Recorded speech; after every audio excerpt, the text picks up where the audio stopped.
Well, good evening, everybody. Again, Steve here. Now, this is the first time you're going to hear me talking about economics and famine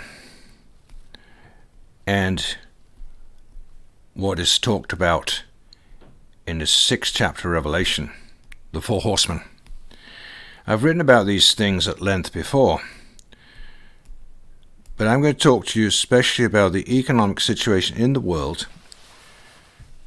Just a short little talk, because it's too important to ignore. Yes, my first book, Out the Bottomless Pit, did talk about economics and the New World Order. So anyway, I'll give an example. As recent as a couple of days ago on Friday, this is on my website. I'll direct you more and more to my website because there are so many things on my website of topics from economics, politics to spiritual things. There's hundreds and hundreds of things on my website that I started in 2014. There's amazing amount of information on my website for those who just want to go on there and try it out.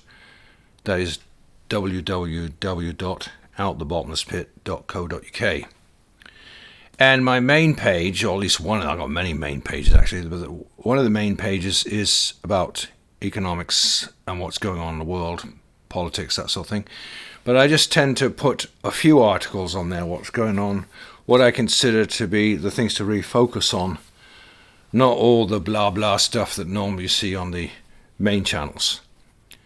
So anyway, a couple of days ago, to cut to the chase, you got here Friday, the 9th of the 9th, 22, on my front page of my website.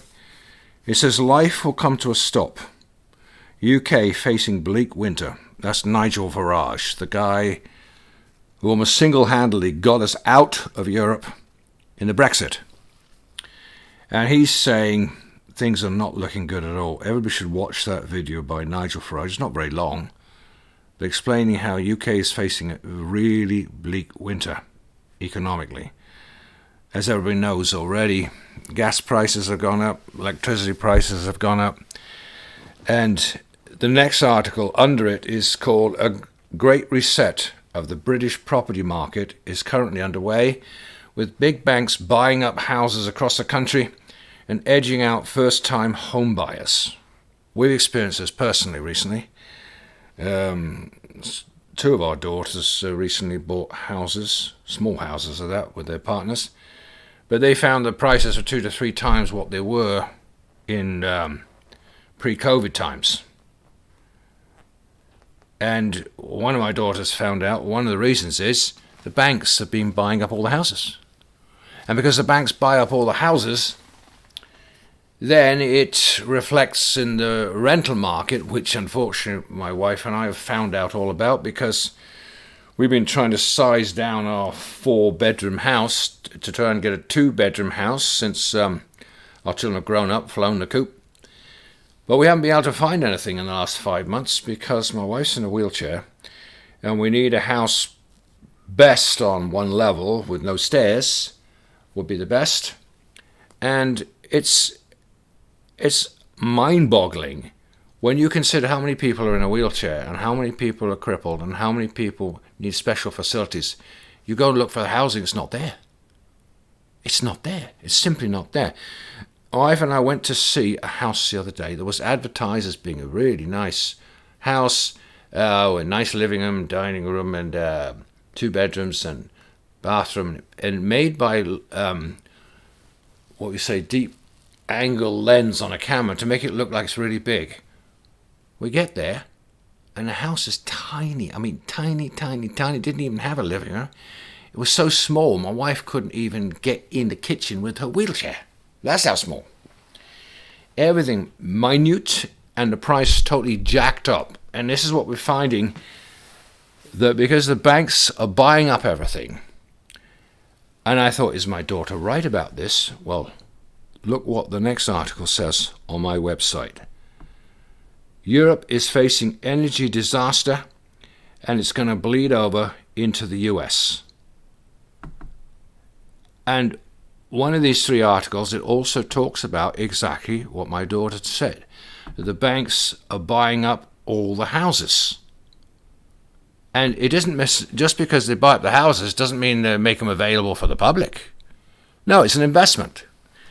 If you know anything about big financial crashes, as happened in 1929, what did they do? Same thing is happening now. The banks and the big business, they bought up all the houses, but they didn't make them available for the public. It was just investment.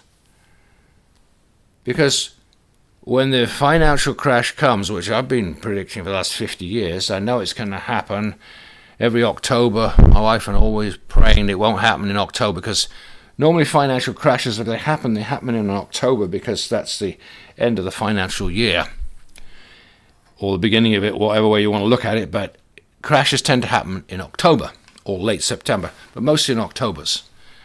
Also, a secret about economic crash, they happen every 7 years. There is some sort of financial adjustment. That means it's 2022 now. The last one would have been 2015. That was a minor one. And before that, 2007. Was that right? 7 years. Or 2008, sorry. 2008. And there was a major stock market crash in 2008. And the one before that, 2001, yes, you had a crash there, internet crash of businesses, online businesses, okay? You can go back every 7 years, you'll find there's a financial adjustment, as they like to say in economic political terms to make it sound less drastic. But I want to bring to your attention, they're doing the same thing exactly as in 1929, buying up all the properties. And this is not just in the UK. It's also in the States. It's happening on a big scale. And what happens is, when business and banks and conglomerations buy up all the houses, it jacks up the price of the rents, as we found out. Our daughters found out when they came to buy a house, it was costing 2 to 3 times what it did in pre-COVID times. And when we tried to rent a house, and we have been trying for 5 months to find a house just for the 2 of us, haven't found anything yet. But the prices are jacked up. Small places are made out to be big places, and you can't trust anybody. They lie about everything. The world is becoming very dark because a lot of people can't trust them. They'll say anything to sell something. It's pitiful. But that's just from my website, just 3 articles. Well worth seeing on my website. That's from Friday, the 9th of the 9th, 22, outthebottomlesspit.com. That's my front page there, my front page is called What's Going On about politics, economics, right? I also advertise my books on there too. So that's my front page. You should go on there. You should go on my website. There's so much on there. Something also very entertaining. I put on there the Refusers song. You got to hear that. That's the Refusers Eat the Bugs official music video on YouTube. Good music, an excellent song in protest against the elite say that in the future we're going to be eating bugs for the poor people. I want to warn you on that one. Don't listen to that. Don't eat bugs because they're very bad for human health. We're not designed to eat bugs. Very bad for the health. But going down my website here, if I go back, we'll see that here's another one. UN Educational Agency launches war on conspiracy theories. There you go. And I said here, propaganda machine of the New World Order, their war on free speech.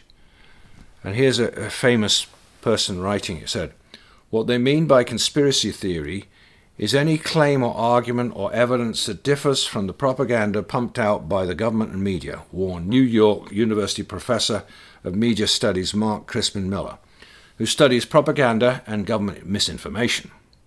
I can't think of anything more dangerous to free speech and free thought, and therefore democracy, than this effort by the United Nations, which has no business telling us what's true and what is not, Miller told the Epoch Times. That distinction is not theirs to make, but ours, as free people, capable of thinking for ourselves and unafraid of civil argument. UN Education Agency launches war on conspiracy theories. Zero Hedge.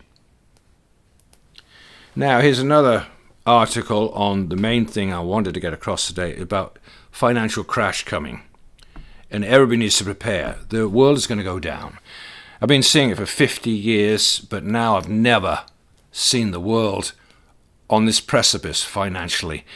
Basically, we're hundreds and hundreds of trillions in debt in dollars and pounds and everything else and every other currency, especially in the West. And the West is just going to go belly up. It's going to happen in a day. Suddenly, the money won't be there. And so I advise everybody, if you've got any money, get some solid assets. This is what top people say who know their stuff and are into economics. Get hard assets, like a house, own your own house or your own car, or things of use, like a printer, a computer, things of real value. Second to that, don't be in debt. Do not be in debt, don't have credit cards, get rid of your debt now, because it'll be used against you.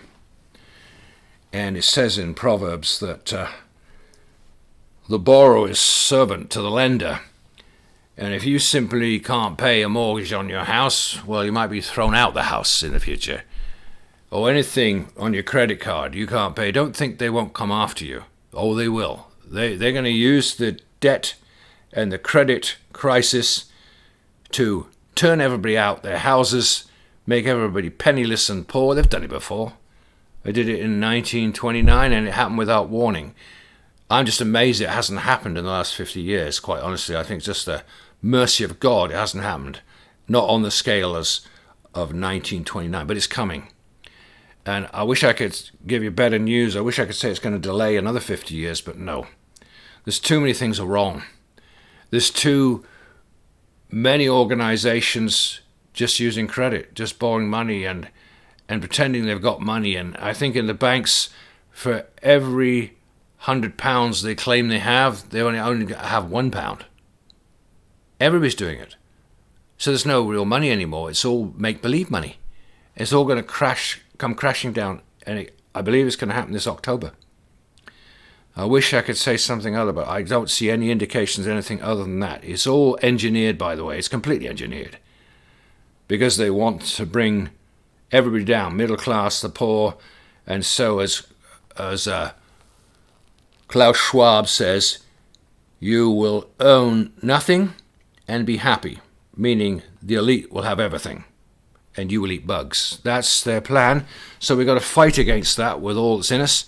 And I'd say the best thing to do right now is make sure you have some food in your house that can last weeks, maybe months, even extra water, even extra heating that doesn't depend on all the gas and electricity that's being tripled in price. Maybe it'll end up being 10 times the price. But you can be independent of all their tactics of crashing the world economy. You can, if you know what you're doing.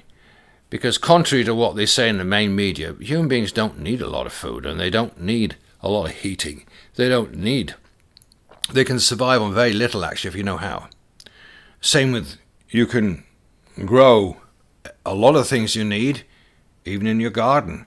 You can grow things like sprouts inside your kitchen. You can live on very little if you have to. If you know what you're doing, you can survive on very little. But I would suggest to people, make sure you got an extra water supply of bottled water in your house, loads of them, backed up for survival for months. And have an alternative heating, like an Aga. Or I'd also suggest to people, get lots of candles. Get lots of candles. You know, candles, preferably not petroleum-based candles, but the slightly more expensive ones are getting ones that are of wax candles, things like that. Well, not wax, like beeswax, things of that order, and special oils, if you can get them. Because actually, candles give off enough heat, believe it or not. You don't need loads of heat if you know what you're doing. You can survive on so little as long as you have that little. And I ask people, please take it very seriously. What are you going to do if suddenly the banks are closed? What are you going to do if suddenly the currency collapses. What are you going to do if suddenly your £1,000 is now worth nothing? I think it's still wise to have a little bit of currency, but don't trust the banks. They will one day close, like has happened in many countries upon occasion, and you won't be able to get anything out of them. So have some savings in the house, in cash, but also have real value things, like I said, like houses, cars, gold, silver, things like that of real value you might be able to barter with in the future. And I think when the world goes down, I think that a lot of us that have gardens, and that will be bartering communally, especially when we live out in the country and villages, you'll be able to barter with others and exchange what you have with each other. But the big cities, those are going to be hellholes, going to be death to the cities. Sooner or later it's going to happen. I've said it for 50 years, but I know it's going to happen sooner or later. And now all the signs are the powers that be want it to happen. You have to understand these bastards. They don't care about you and me. They are devils. They are demons that run the world. That's how it's become. You can see that a lot since COVID. They don't care about people. They just want to bring the world down. Their goal is to get rid of 90% of the world's population. So they're just looking for excuses to pull the plug. They don't have to make trouble with Russia and let Russia close the gas line that gives 40% of the gas to Europe, to Germany. But they don't care if the people get their gas or heating this winter. They're trying to bring the whole system down so they can bring on their new world order, and they can bring on a new credit system, and eventually the mark of the beast, of course, according to Revelation 13. But we don't have to be afraid of these things. We just need to get prepared. The best thing to do is get prepared for what is coming, because it's not pretty. Oh, I know most people don't want to listen to these things. I know a lot of my own children don't listen either, don't want to know about these things. They just want to live in their little world of make-believe, making money in high-paid jobs and just have fun and games, and they just don't see the writing on the wall because they don't want to, you know. But if you're driving a car, you see a red light, what do? You stop your car. You don't play games and run through the light. Well, we're at that kind of crossroads right now. Red light, flashing light, warning people. Stock up food now, stock up water, stock up survival things. You might just save your own life and the lives of many others. But now is the time to get prepared for survival. Right now, and not a day later. Well, that's just my little talk on survival. I hope you enjoyed that. Read my first book, Out the Bottomless Pit, which warns about things like this, and financial crashes, and the corruption in politics, and how it's all just one big game of Monopoly to them.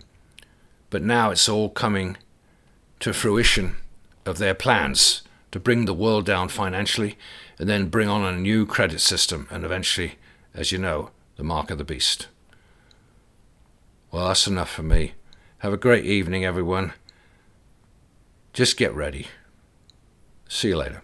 Bye for now.